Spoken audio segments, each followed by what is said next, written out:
Sadhguru, I read in one of your question answer sessions that you were referring that even meditation is not the thing. Like, I mean, maybe it's a confusion to me, right? Buddha didn't meditate much, though his followers did. I mean, it's just a state of ecstasy which people get into. Uh, is it that, like, of course, I meditate and get the feeling of bliss and ecstasy, and it remains throughout the day.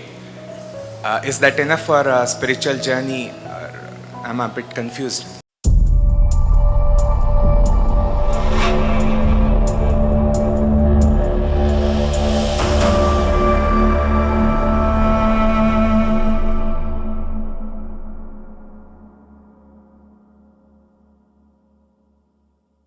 It's enough incentive. It's only an incentive. Ecstasy is only an incentive. If it's painful, would you do it? No. So you feel blissful and ecstatic, that's only an incentive, that's not the goal. So Buddha was ecstatic? No, Buddha was never ecstatic. Did you ever see him dancing? He just sat like this. That's different.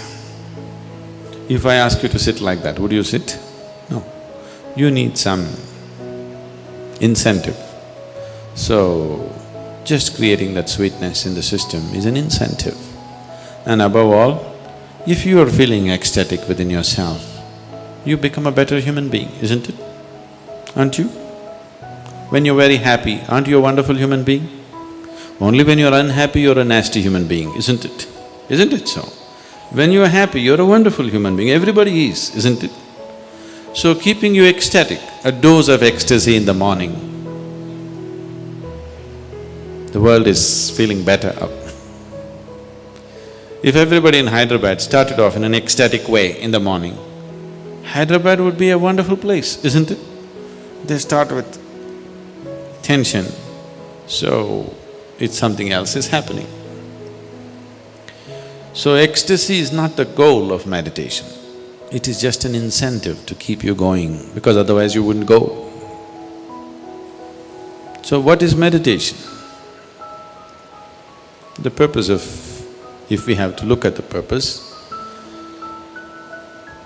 if you sit in meditation, slowly it will become like this, your body is here, your mind is out there, what is you is somewhere else.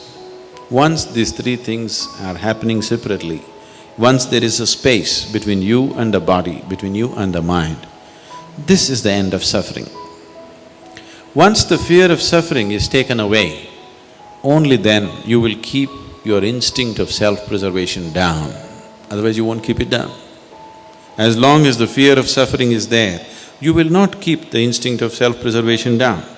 The only reason why you are naturally not spiritual is because you have empowered your instinct of self-preservation too much. All the time it is trying to make you like a bubble in the world, separate bubble, not willing to mix with anything. So unless you keep your instinct of self-preservation down, you will not become spiritual in any way. You will not know life as one happening. You will always be an individual, trapped. Have you noticed even in your general life, when you're very happy, you keep your guards down? Isn't it so? When you're unhappy, fully shielded. When you're happy, little down, isn't it? When you're very happy, it's all down. Have you noticed this? So this is the reason why you're willing to be happy only among certain people.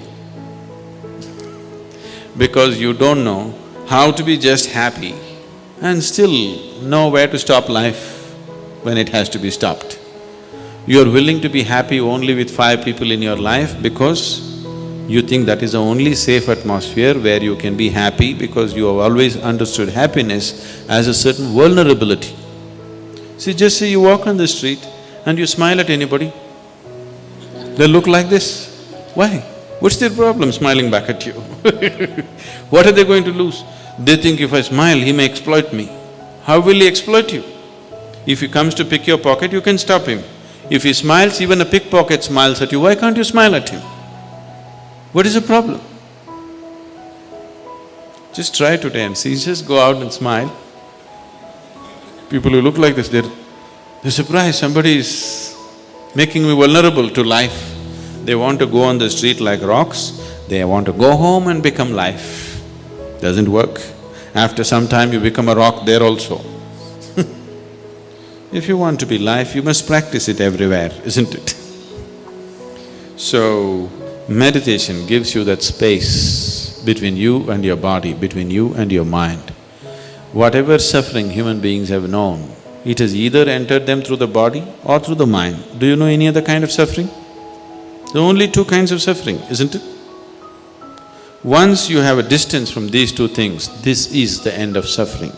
Once the fear of suffering is taken away, only then you are willing to venture into other dimensions of life. Otherwise, no matter what I tell you, you are only looking for safety.